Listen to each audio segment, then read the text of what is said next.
আমি ব্যবসার উদ্দেশ্যে নোয়াখালী গত 3 দিন আগে স্থানীয় পুলিশ আমার বাসায় নগ্ন অভিযান চালায়।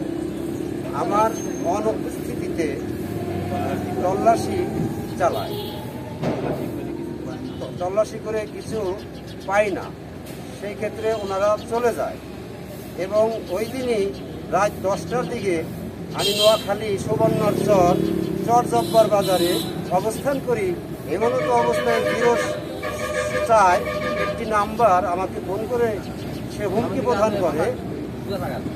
প্রদান করে যে আপনি বাড়িতে আসলে আপনাকে গ্রেপ্তার করা হবে।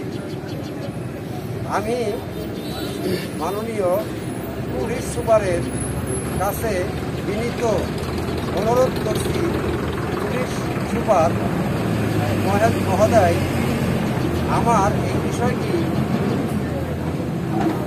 তদন্ত করে যথাযথ ব্যবস্থা গ্রহণ করবে।